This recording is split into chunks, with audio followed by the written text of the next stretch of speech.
Di rumah ini resep baru, minum bisa menguatkan fungsi otak sama jantung. Herbal ini powerful banget dalam memperbaiki masalah kewanitaan. Di urusan PCOS, endometriosis sampai ke fertility itu bisa diperbaiki pakai, itu bisa diminum waktu lagi sakit mens. Zinc yang kita bisa pakai untuk meningkatkan kesehatan sel telur dan sel sperma. Yang buat rambut, buat kulit bagus, termasuk buat ngilangin orang ADHD, autoimun, kanker, boleh makan. Makanan terbaik bagi tulang adalah semua yang mengandung. Kerjain ini 2 minggu, lihat kulit Anda dan lambung Anda kayak apa jadinya.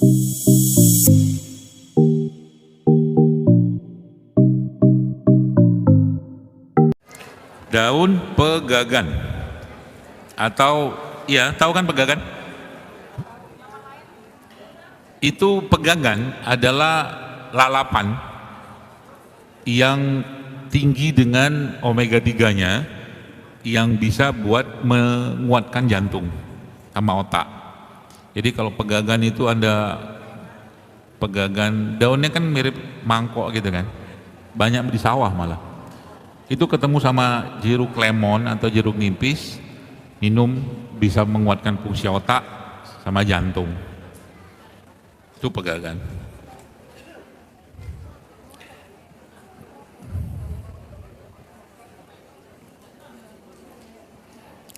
Kemudian, nah ini dia.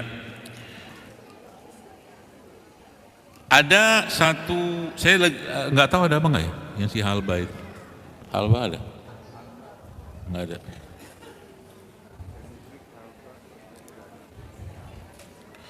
Jadi ada satu herbal, cuman lagi nggak ada di sini. Herbal ini powerful banget dalam memperbaiki masalah kewanitaan. Namanya kelabet. Kelabet. Nah, kalau nggak salah yang sebelum ini saya pernah jelaskan atau saya pernah mention juga, dari urusan PCOS, endometriosis sampai ke fertility itu bisa diperbaiki pakai si kelabet atau si halba ini.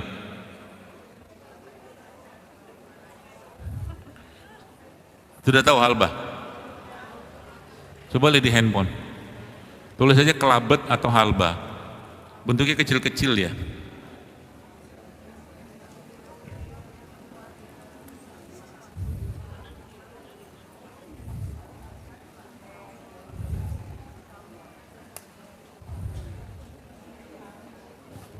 Iya. Sudah ketemu? Itu kan bumbu dapur ya. Itu cara makainya direndam. Direndam berapa lama? Setengah harian. Lebih bagus setengah harian. Setelah setelah direndam itu, katakanlah pakai jar, pakai botol apa namanya? Bukan termos, jar itu apa ya, toples, pakai toples gitu kan yang segede-gede gini itu, nanti direndam situ, nanti setelah direndam airnya dibuang, bijinya itu sudah siap digunakan. Bijinya itu kita nanti konsumsi ya, bijinya yang kita konsumsi. Jadi cara mengkonsumsinya gimana? Kalau paling gampangnya bijinya itu setelah ditiriskan dari air tadi itu dihancurin, ya, dihancurin, kasih madu, minum. Paling gampang. Berapa kali sehari ya? 1 sampai 2 kali sehari boleh. Atau kalau enggak, boleh juga dengan cara biji itu udah kering kan, udah hancur, setelah disaring tadi itu, hancurin, kasih air panas, ya. Karena dia padat biar keluar cepat itu, terus diminum, kasih sedikit sama jeruk nipis. Itu bisa diminum waktu lagi sakit mens. Ya, kalau dia rutinkan minum sebelum mens pun bagus. Termasuk juga bijinya tadi itu, ya. Kalau di India kan mereka semua pakai masalah. Masalah tuh nggak pakai H. Masalah tuh bumbu dasar kalau mungkin bahasa kita. Nah, masalah tuh pasti ada kelabet atau halba ini. Ini ada hadisnya. Ada hadisnya kelabet ini. Tapi cara makainya gitu. Dia harus direndam. Jadi bisa pakai tadi campurin air, hancurin, aduk sama madu, minum setelah direndam ya bijinya itu, atau dipakein air panas misalkan, dibikin minuman anget juga bisa, atau dicampurkan ke dalam sup dan gak usah banyak-banyak, panas dia soalnya itu.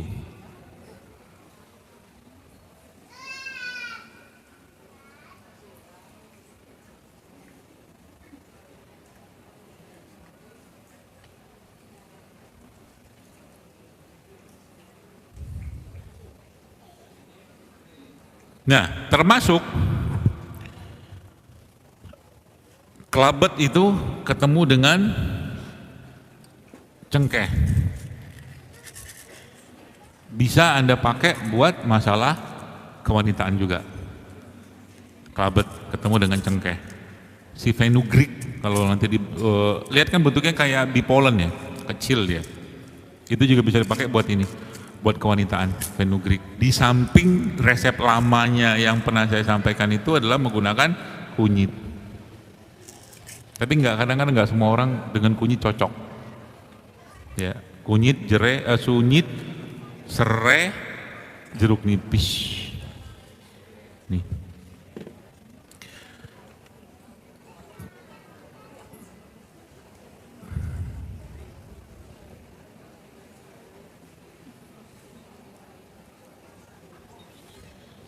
Nah, terakhir sebelum kita tanya jawab, ada beberapa yang saya mau sampaikan berkaitan dengan langsung ke spesifik apa yang kita butuhkan ya. Contoh mungkin dalam tema promil, ya tema promil. Ada satu kacang yang bagus banget buat kesehatan sperma itu atau sel telur. Kacang itu namanya walnut.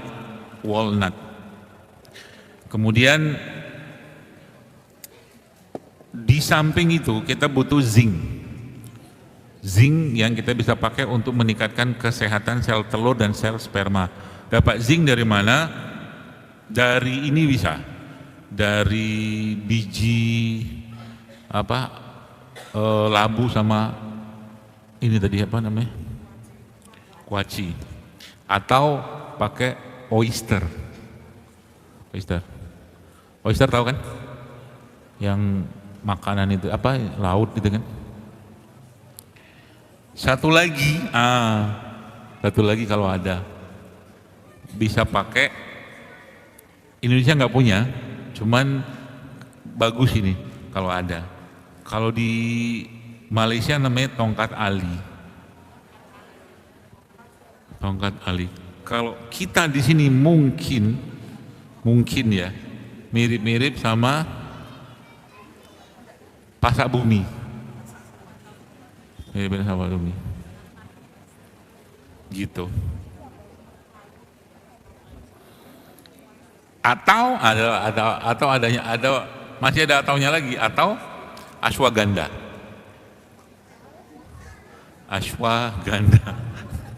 Gak apa-apa, itu bukan herbal lokal kita.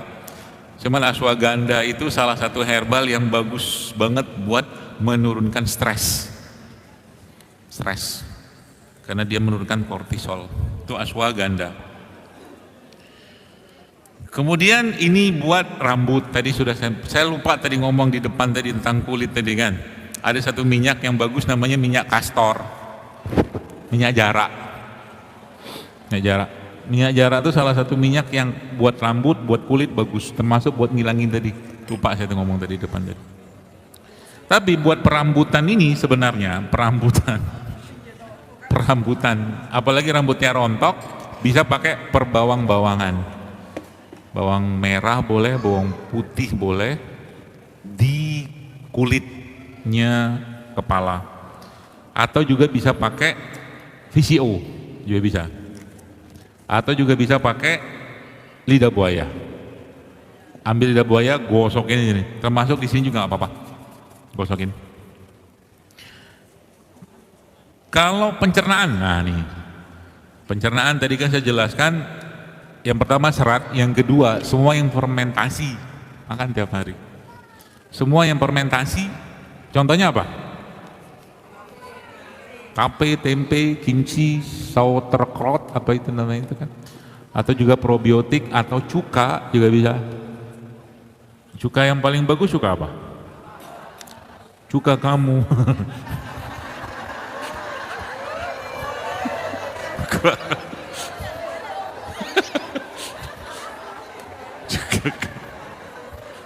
Iya, biar nggak ngantuk.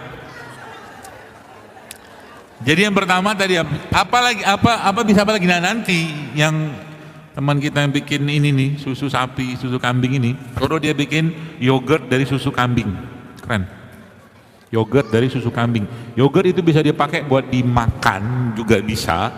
Anda misalkan butuh mau makan, kita kan bikin alpukat yang hancur-hancurin, kasih yogurt, kasih madu, kasih kurma gitu ya, cottage acid, atau juga bisa buat olesan di muka. Ya. Buat apa ya? Ya gitulah, saya nggak tahu namanya apa. Gitu yogurt. Jadi yogurt atau fermented, kan yogurt kan ada bakterinya tuh. Ya. Semua yang hubungan dengan bakteri pasti bermanfaat buat pencernaan kita atau buat kulit, termasuk juga kombucha. Kombucha tahu? Nanti cari tahu lah. Apa itu kombucha? Tanya sama asyikh atau masyikhnya kita sekarang, namanya LGBT wa Gemini. Tanya GPT sama Gemini, kombucha itu apa? Itu fermentasi dari buah-buahan. Ya. Itu kombucha. Kombucha itu teman-teman lah. Itu bisa dipakai kalau ada kelainan kulit, misalkan dia gatal apa-apa, ambil kasa, terus ditempelin ke situ, termasuk luka juga bisa pakai itu, kombucha itu. Dia fermentasi, itu bisa dipakai di situ. Kemudian tadi kalau usus berarti fermentasi pertama, yang kedua apa? Serat. Nah, kalau fermentasi kita nyebutnya mungkin ya jelas produk fermentasi bukan probiotik, tapi probiotik itu biasanya hasilnya fermentasi. Saya nyebutnya probiotik biar gampang, fermentasi. Probiotik ketemu dengan prebiotik namanya simbiotik. Contohnya probiotik ketemu dengan prebiotik, contohnya apa? Atau makanan fermentasi ketemu dengan seratnya namanya contohnya apa? Contohnya Anda makan tempe sama kurma. Tempe kan fermentasi, kurma kan seratnya. Jadi ketika dimakan itu namanya simbiotik. Atau mungkin Anda makan roti gandum atau sourdough pakai yogurt, itu ketemu tuh sourdough. Sourdough itu salah satu roti tersehat, sourdough. Nggak tahu di Malang ada yang jual kali ya? Ada kan? Keras rotinya memang, tapi itu penuh dengan bakteri. Bahkan itu orang ADHD, autoimun, kanker boleh makan tuh sourdough, aman. Sourdough, terutama sourdoughnya dibuat dari benar-benar tepung non gluten. Sebab ada beberapa sourdough dibikin tetap dari tepung gandum. Kalau gandum yang nggak utuh, jatuhnya tetap dia gluten. Itu, ya seperti itu. Kemudian jantung tadi sudah saya jelaskan tadi, ya. Tulang, ini tulang. Tulang tuh dari apa kira-kira? Kalsium. Maka salah satu makanan terbaik bagi tulang adalah semua yang mengandung kalsium tinggi dan mengandung tulang itu sendiri. Namanya apa? Kaldu tulang. Maka kaldu tulang kalau bisa Anda makan, minum, bukan makan. Bikin sendiri, beli tulang sapi, tulang kambing, itu bisa Anda masak dalam 6-8 jam dengan api kecil, kasih bumbu sama dia, Nanti cobain ya. Kerjain ini 2 minggu, lihat kulit Anda dan lambung Anda kayak apa jadinya.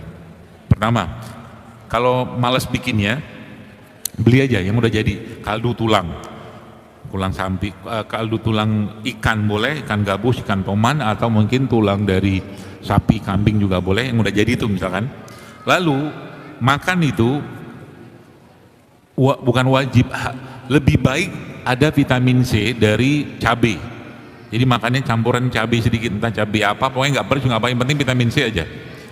Kemudian apalagi dia butuh zinc. Nah, zincnya itu bisa pakai oyster sumbernya, atau liver, atau hatinya sapi, atau hatinya kambing, atau hatinya ayam. Jadi gambarannya kaldunya itu, katakanlah makan minum segini nih, separuh nih, 100 cc, campurin hati dan tadi siapa namanya, atau kalau nggak oyster atau moluska, dan harus ada cabenya. Makan, coba lihat 2 minggu, 3 minggu, 4 minggu, tulang akan lebih kokoh, dan yang paling penting apa, lambung akan bagus minum itu gitu ya. Kemudian apa lagi, semua yang mengandung omega 3, ikan apa yang paling tinggi kalsiumnya? Teri. Makan ikan teri, ikan kembung ya. Kata panitia terakhir tulang ya. Udah habis nih. Jadi nggak usah ribet-ribet beli ikan salmon, kita makan ikan kembung saja. Sama ikan yang dipakai buat sarden itu apa?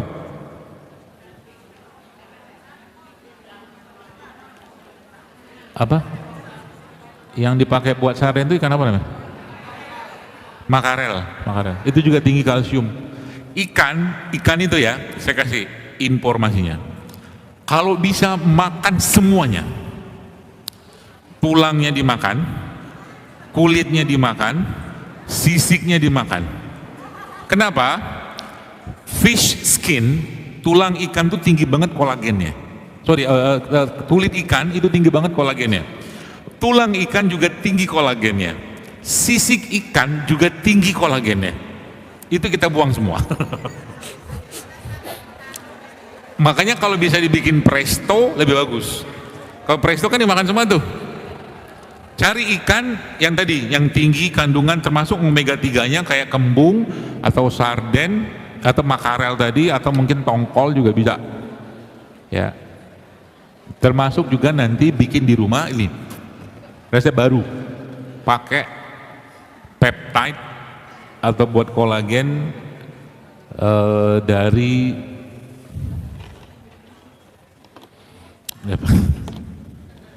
getah pepaya lagi bergantung di pohon yang mentah ya, sayat, itunya Anda tampung getahnya ya, getahnya ditampung, katakanlah sampai gelas kayak begini 3/4, lalu sudah ditampung, ambil kulit ikan apa? Lebih bagus hiu kalau ketemu. Ya agak susah, kan bagusnya bikin susah orang. Ikan paus, ikan hiu, enggak lah, ikan biasa aja lah. Gabus boleh, patin boleh, toman boleh, ikan apa lagi, pokoknya ikan lah.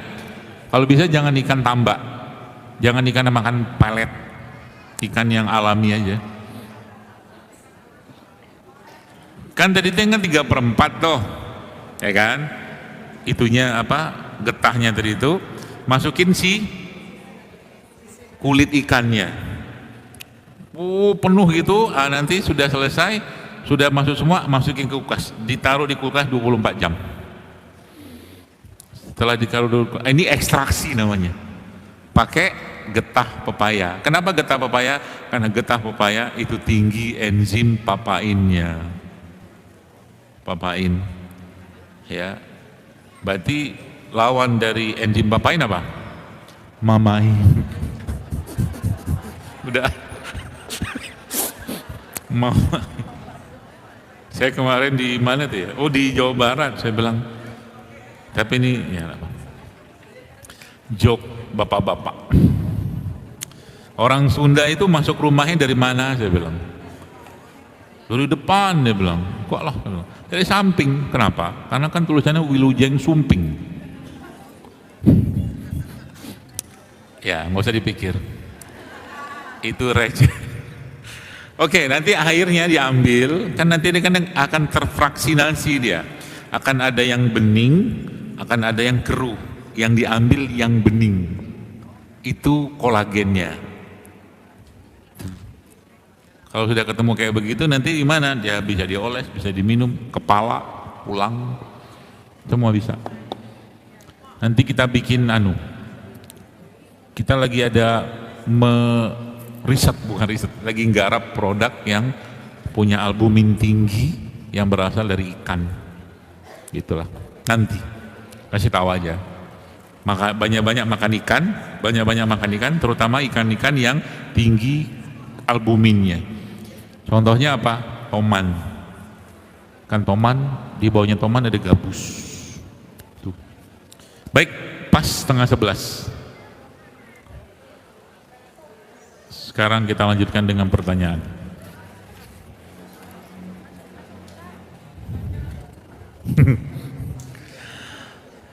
Ini, apakah ada herbal untuk mengatasi boti? Pertanyaannya. Dia kali nanya. Antum ya nanya? Hah? Pertanyaan ini dulu. Pertanyaannya ini dulu apa angkat tangan? Emang boleh angkat tangan?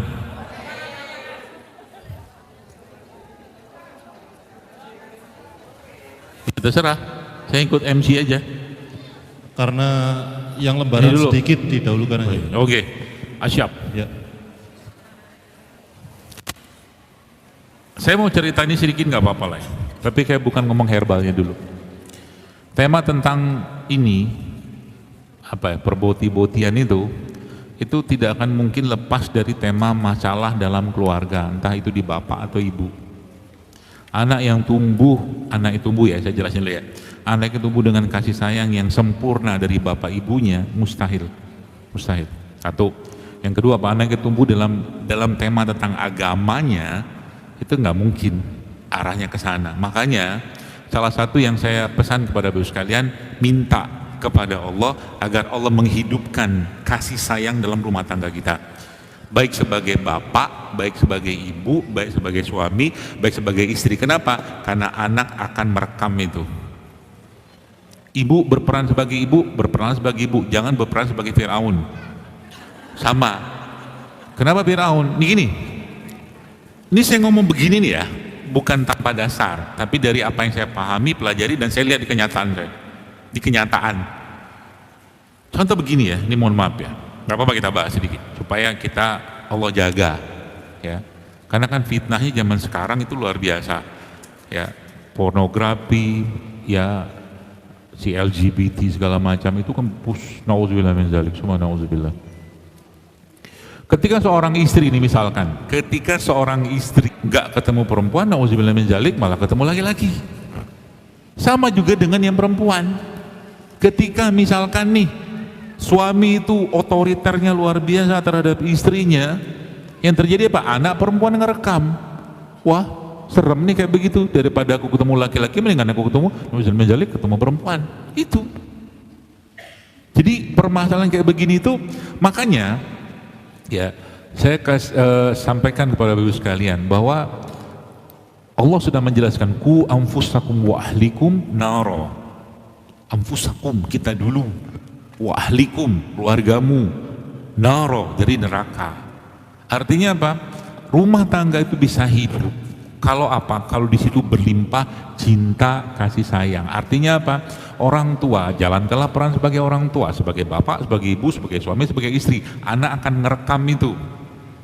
Bagaimana cara mencontohnya atau cara kita menjalankannya? Tinggal contoh manusia terbaik bernama Muhammad SAW. Udah. Tapi jangan berharap kesempurnaan, karena keluarga yang sempurna, manusia yang sempurna bernama Muhammad SAW, dan keluarganya Muhammad SAW itu sudah meninggal 1400 tahun yang lalu. Sehingga apa? Ketika dapat suami nggak sempurna, istri nggak sempurna, udah sabar. Makanya di depan saya jelaskan, pilihannya cuma dua, sabar atau syukur. Si istri katakanlah misalkan nih orangnya suka rapi-rapi, ketemu dengan suami yang berantakan, udah sabarin aja. Mungkin pahala di situ. Demikian juga dengan sebaliknya. Yang namanya pasangan tuh kanan sama kiri, kiri sama kanan, depan sama belakang, atas sama bawah, itu pasangan. Dan di situ surat Ar-Rumnya kita baca, tapi kita tidak tadaburi. Wa min ayati an khalaqalakum min anfusikum azwajan litaskunu ilaiha. Kan gitu ayatnya. Setiap datang ke kondangan, ayat itu dibaca. Setiap akad nikah ayat itu dibaca. Tapi kita nggak tadaburi ayatnya. Fungsinya apa? Litaskunu ilaiha. Litaskunu ilaiha itu apa? Istri itu fungsinya setenang malam dan memberikan ketenangan kepada suami. Itu sebabnya Khadijah radhiyallahu anha ya diberikan privilege oleh Allah. Bahkan Nabi mengatakan, Jibril ngasih salam, Allah ngasih salam, dan sudah disiapkan satu kamar di surga yang tidak ada bising di dalamnya. Kenapa? Karena Khadijah radhiyallahu anha tidak pernah menyela suaminya, tidak pernah meninggikan suara di depan suaminya, gitu loh. Nah makanya untuk kita yang imannya cetek, sama saya sama anda kayak begini, ya tugas kita ngapain? Minta sama Allah, ya Allah hidupkan cinta dalam rumah tangga kami, hidupkan kasih sayang, sehingga ibu berperan sebagai seorang ibu.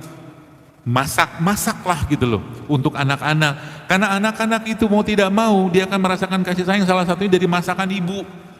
Zaman sekarang itu semua kayak di downgrade semua dengan mengatakan apa? Salah satu dikatakan di situ adalah calon istri tidak wajib masak. Betul sekali.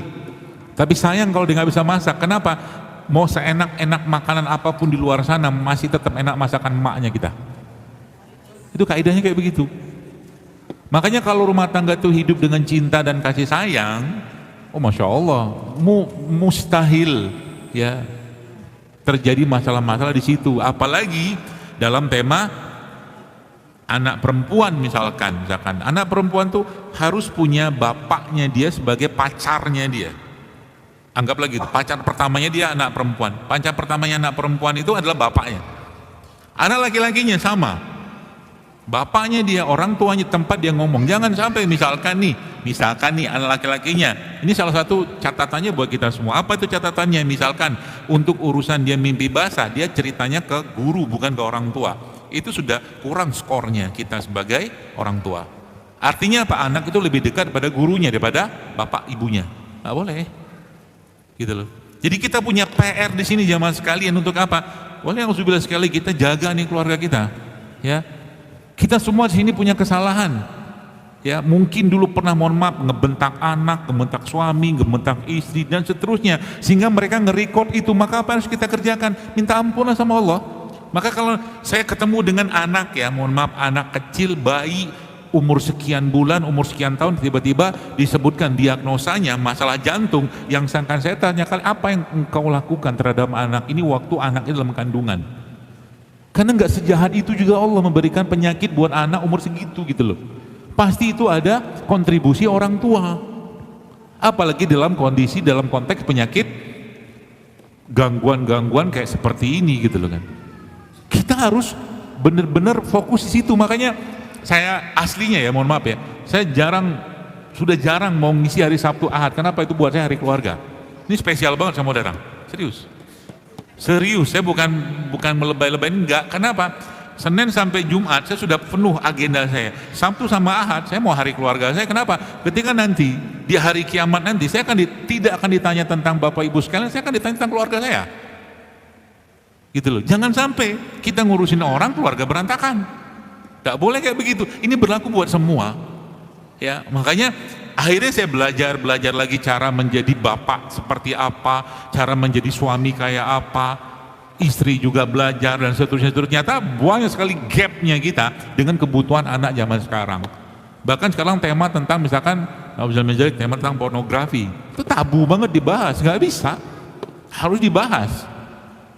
Makanya Al-Quran, nah ini saya jelaskan sedikit. Al-Quran itu menyoroti tentang tema rumah tangga, khususnya tentang bapak atau orang tua terhadap anak. Banyak sekali dialog-dialog dalam Al-Quran antara orang tua dan anak. Dan yang paling banyak apa coba? Bapak sama anak.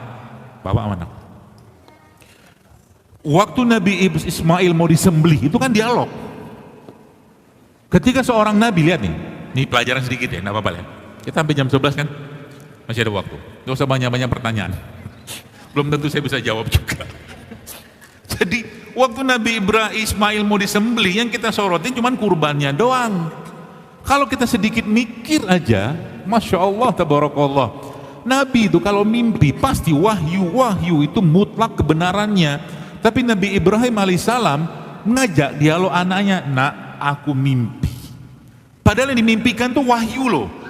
Cuman pengen dengar anaknya itu responnya apa.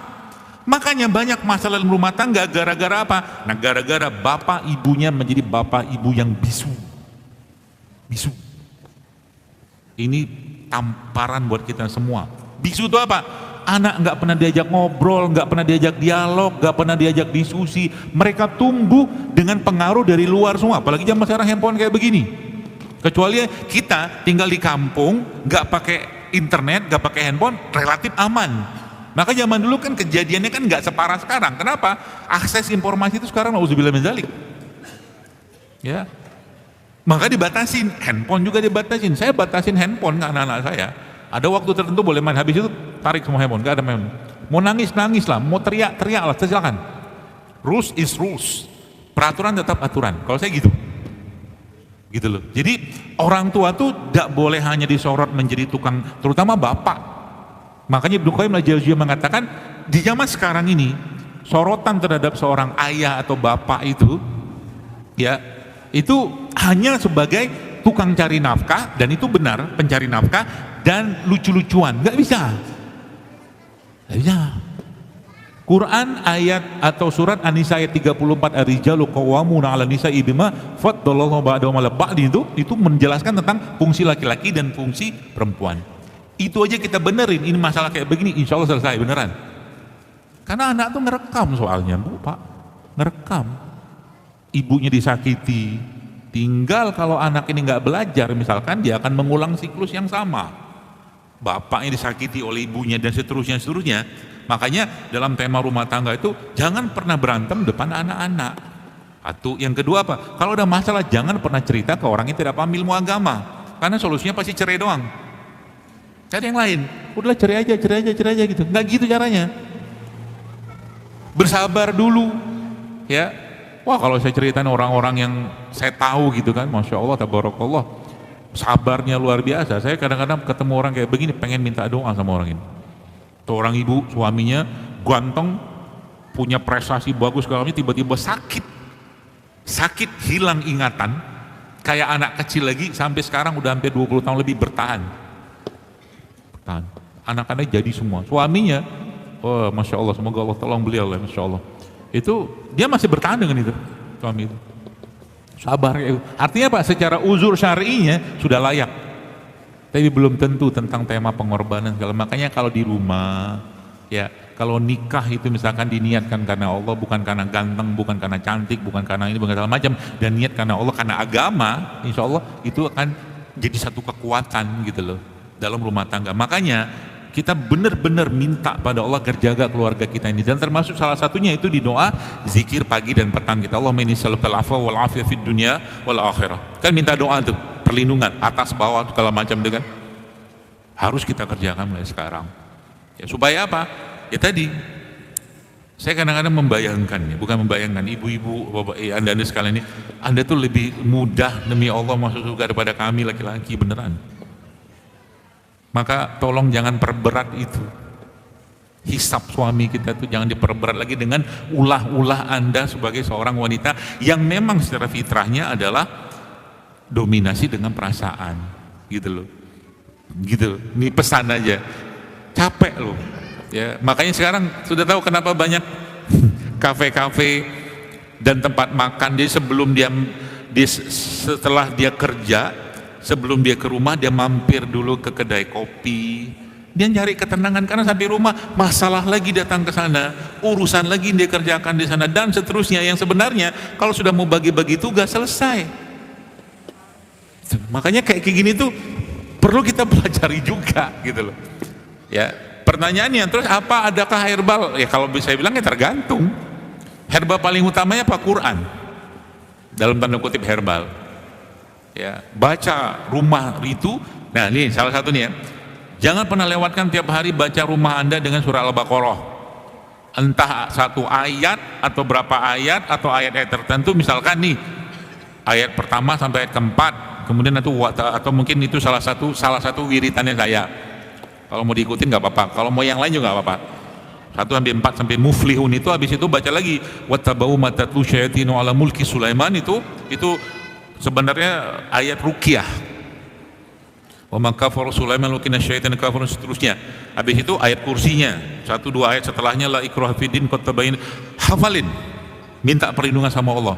Dan rumah yang penuh dengan Quran pasti malaikat rahmat akan turun. Dan ayat terakhir, Al-Quran itu punya 2 etalase dalam tanda kutip. Etalase pertama atau pavilionnya itu Al-Baqarah, yang kedua Al-Imran.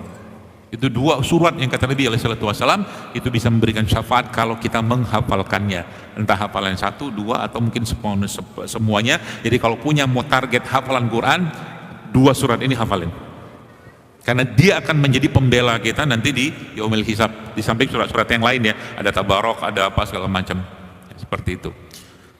Itu bisa dipakai Quran, artinya baca Quran tiap hari ya. Dan termasuk juga yang kena ini, jadi kita nih lupa bahwa kekuatan terbesar seorang atau orang tua itu ada pada doa. Gini-gini nih, doa kita mustajab buat anak. Karena Nabi sudah jelaskan bahwa doa orang tua kepada anaknya itu mustajab. Maka doakan yang terbaik buat anak-anak kita. Doakan. Dan yang paling penting apa? Belajar dari Nabi Ibrahim itu, kesolehan anak itu bergantung dari kesolehan orang tua. Percayalah. Maka jangan cuma pandai menyekolahkan anak di ma'had tahfiz, tapi tolong juga naikkan kesolehannya kita supaya anak itu berefek. Bahkan beberapa ulama menyebutkan ada beberapa kayak wiritan atau aktivitas amal yang dikerjakan itu pada akhirnya akan berefek kepada anak. Orang tua yang rajin sedekah, orang tua yang rajin sholat malam, orang tua yang rajin puasa, itu ngefeknya ke anak salah satunya. Percayalah. Itu proven, terbukti ya. Makanya membahas kayak begini itu panjang, bukan saya nggak mau bahas ya. Kalau herbalnya sekarang kita lihat masalahnya di mana nih, karena kalau sudah Allah menciptakan laki-laki pasti laki-laki, kalau udah ciptakan perempuan pasti perempuan. Masalahnya adalah kecenderungan hawa nafsunya dia, dan pengalaman itu yang harus diperbaiki, itu yang paling penting. Kalau memang iya kayak begitu ya sudah, perbaiki satu-satu. Contoh mungkin entah itu berjemur, entah dia mengerjakan pekerjaan-pekerjaan yang sifatnya menggunakan kekuatan ya. Termasuk juga pakai herbal-herbal yang sifatnya memberikan atau meningkatkan testosteron kalau dia laki-laki dan seterusnya. Kurang lebih kayak begitu. Jadi panjang ceritanya. Saya seorang ibu rumah tangga, saya seorang bapak rumah tangga. Dan sudah berumah tangga hampir 16 tahun. Suatu ketika Allah menguji saya dengan suami yang sampai detik ini belum diketahui sakitnya. Tiba-tiba tidak ada angin, tidak ada hujan, kejang, dan itu sering terjadi. Dan apabila banyak pikiran dan capek, kami menyimpulkan apa itu termasuk epilepsi, mengingat suami sudah ikhtiar terapi herbal, bahkan sudah ke rumah sakit.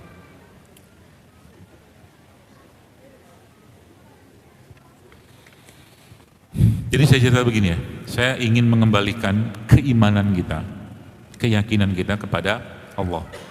Bukan kita tidak beriman, bukan. Kadang-kadang iman kita itu perlu di-refresh. Saya suka dengan sesuatu yang mungkin secara akal manusia itu susah, dan bahkan secara akal manusia itu berat.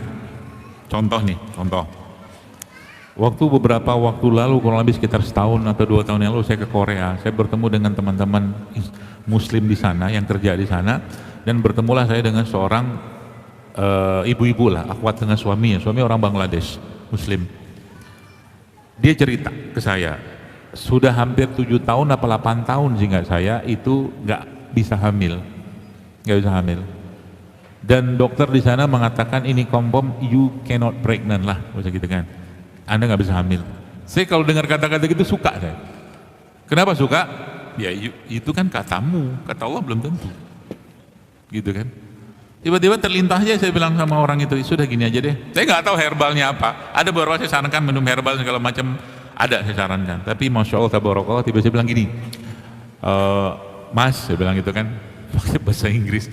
Nanti kamu ruqyah istrimu, ya, dengan ayat-ayat ini segala macam, letakkan tanganmu di kandungannya dia, di rahimnya itu, daerah ovariumnya, dari perutnya, taruh itu, letakkan, yakin di depan Allah.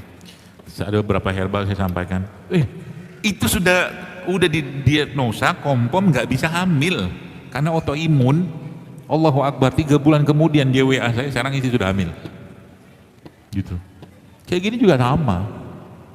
Ya, kadang-kadang kalau penyakitnya itu sudah tidak diketahui lagi obatnya apa dan bingung mau ngapa-ngapain, fafirru ilallah, baliklah pada Allah. Sebenarnya kalau bisa dari awal lah balik sama Allah, gitu loh, kembalilah pada Allah. Obat paling baik apa? Quran. Pakat. Jadi sekarang saya tanya, saya ingin ngetes, berarti Al-Quran itu bisa untuk mengobati apa? Kanker bisa? Jantung bisa? Autoimun bisa? Demi Allah bisa, semua bisa. Itu keyakinan. Dan tidak usah zalikal kitabula, itu Quran. Gak ada yang perlu kita, mau seluruh dunia gak yakin gak apa-apa, mau dokter yang paling hebat gak yakin gak apa-apa.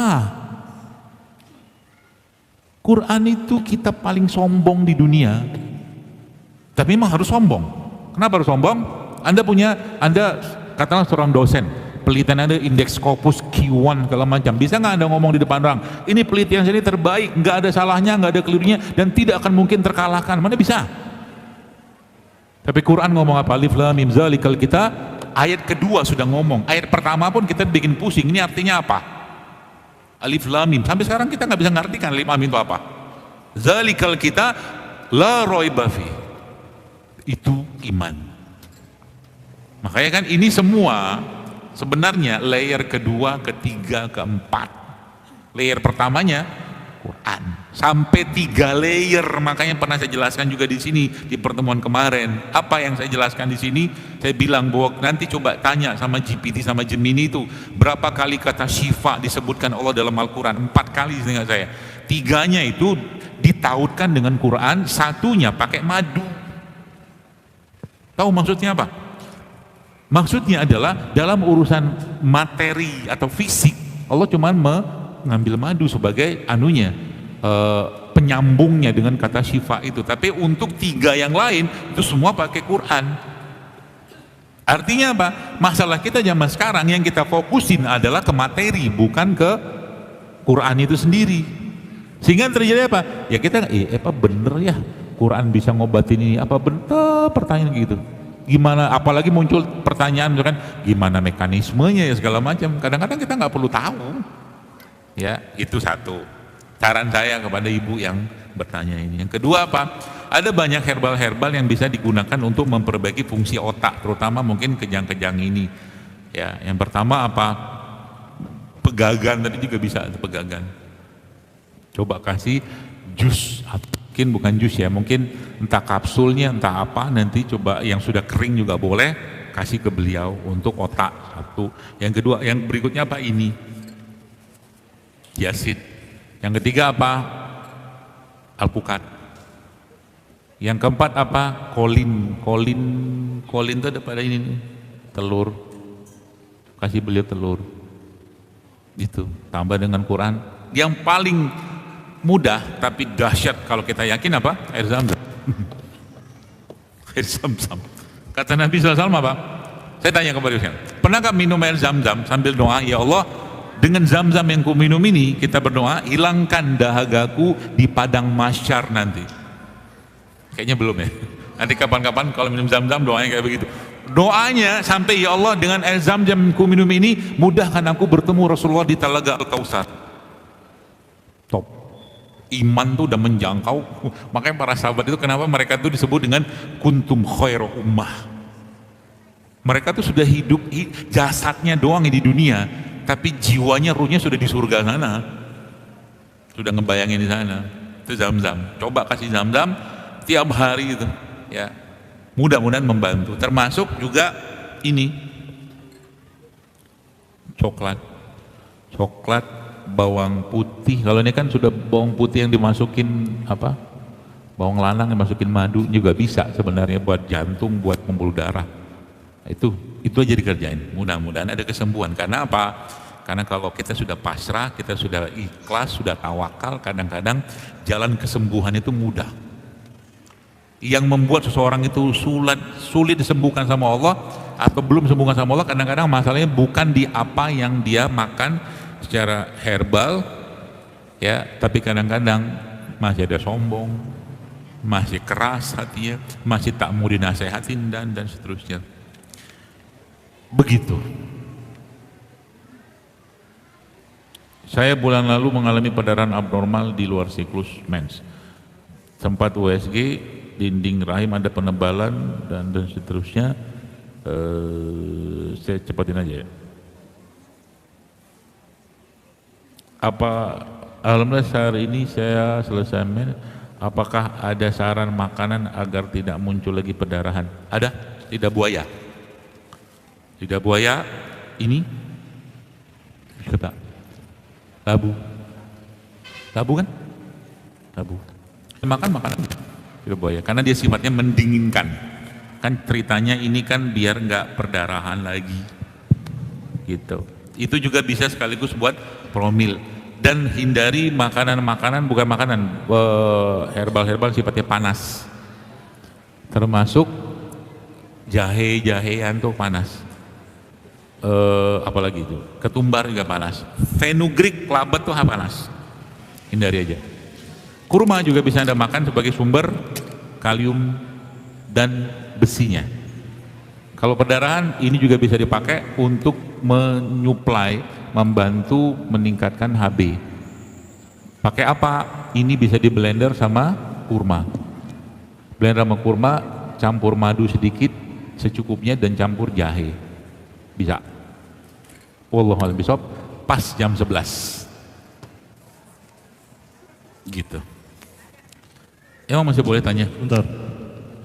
Baik, sudah habis yang dari catatan ya. Nah, karena tadi yang tanya adalah ibu-ibu, kita persilakan ada bapak-bapak. Baik, beliau dulu.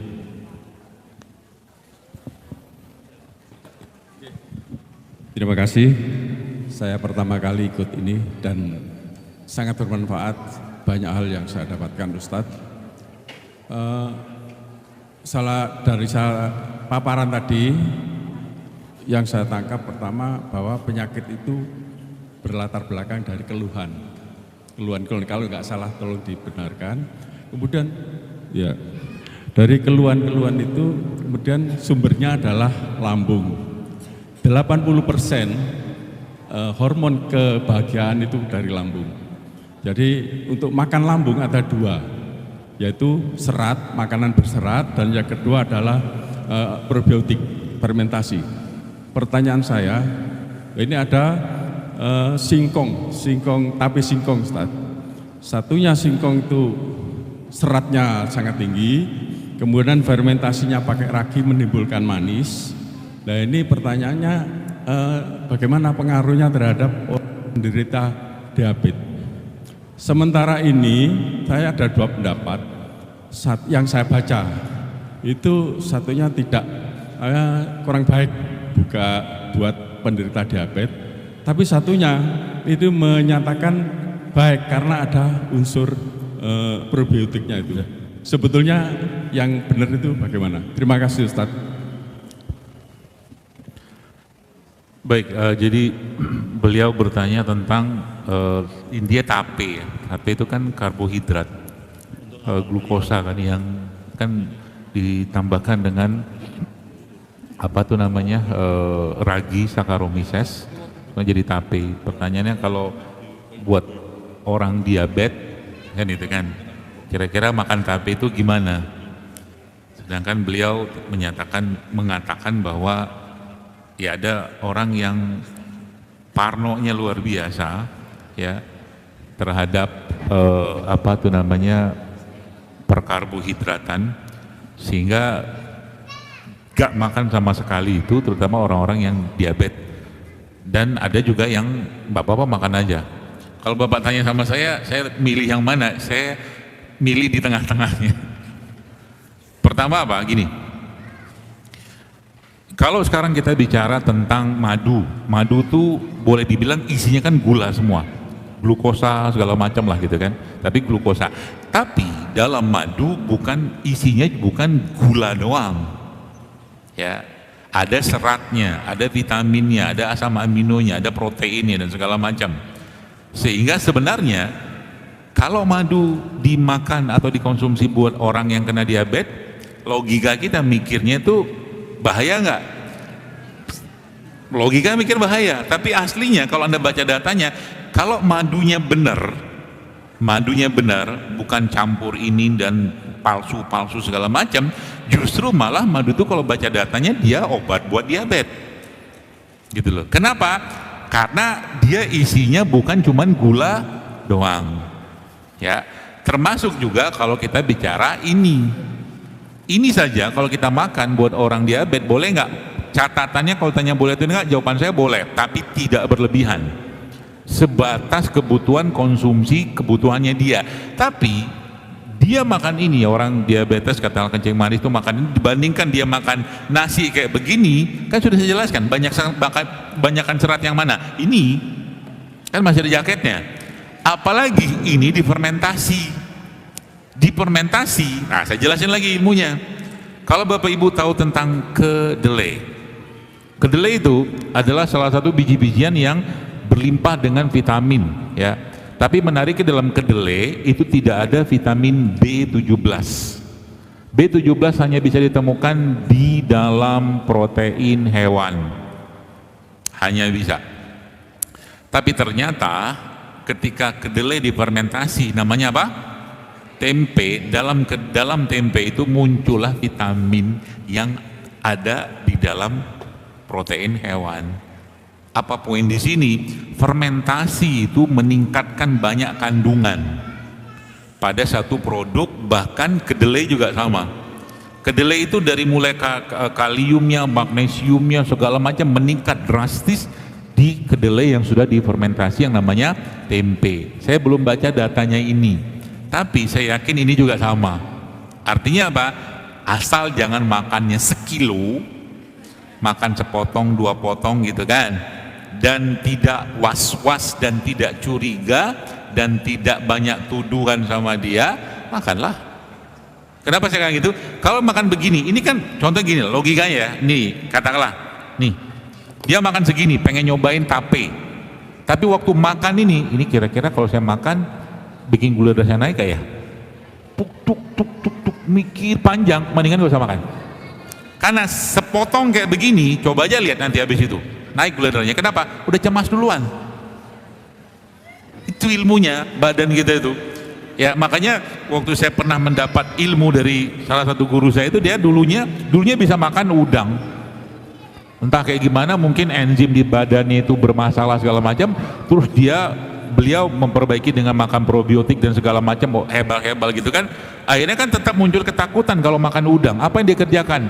Kalau bahasa syariat itu fa'amdih, dilawan, makan dia sebanyak banyak ini bisa makan, dia makan, dia nggak ada lagi sama sekali. Kenapa? Udah nggak ada khawatir gitu.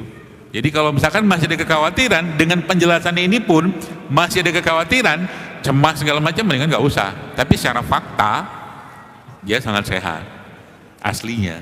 Semua fermentasi itu efeknya sangat sehat, insya Allah gitu. Begitu Bapak?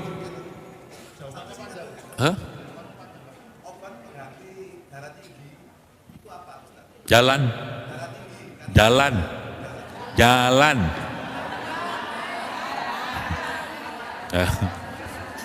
Tiap hari jalan atau bukan tiap hari, puasa. Oke. Itu tadi kaldu tulang. Bapak datangnya tulit kayaknya, terlambat. Itu juga bisa buat tulang ya, kaldu tadi itu ya. Mau Anda bikin kaldunya dari pakai tulang sapi, tulang kambing, ceker, kulit ikan, sisik. Jadi sebenarnya kulit ikan sama sisik ikan itu paling gampang dibuat bubuk. Campurkan itu dalam sup. Maka sup Anda akan jadi sup kolagen. Termasuk juga kalau seandainya Anda minum susu, entah itu susu kambing, Anda campurkan dengan bubuk ikan, tulang ikan, bubuk kulitnya ikan, bubuk sisiknya ikan, jadi susu kolagen yang tinggi. Untuk ini bisa pakai minum itu, jadi susu kolagen. Atau pakai yang getah pepaya tadi itu, bisa pakai itu. Gitu Pak. Enggak sebanyak-banyak hipertensi. Sama yang nasihat berikutnya buat yang darah tinggi itu apa? Lenturkan hati. Jangan keras, jangan susah dinasehati. Udah, Pak. Itu urusan Bapak lah itu. Nanti soalnya di forum kayak begini kalau saya ditanya begitu nanti dibenturkan, Pak. Saya nggak mau jawab. Ya, tidak apa-apa, itu urusan pilihan masing-masing. Saya jelaskan sesuai bidang yang saya paham. Ya, jadi misalkan apakah banyak buat darah tinggi? Banyak. Ini bisa buat darah tinggi. Lagi. Ini bisa buat darah tinggi. Ini chiasid. Terus apa lagi? Bawang hitam ini bisa buat darah tinggi. Kunyit serai bisa buat darah tinggi. Air kelapa bisa. Bapak mau yang mana? Yang gampang aja. Banyak banget. Jus seledri juga bisa darah tinggi. Serai bisa buat darah tinggi juga. Banyak banget. Nggak pakai obat gimana? Puasa, jalan tiap hari juga bisa buat nurunin. Gampang insya Allah. Dan bisa sembuh nggak? Harusnya bisa. Harusnya bisa.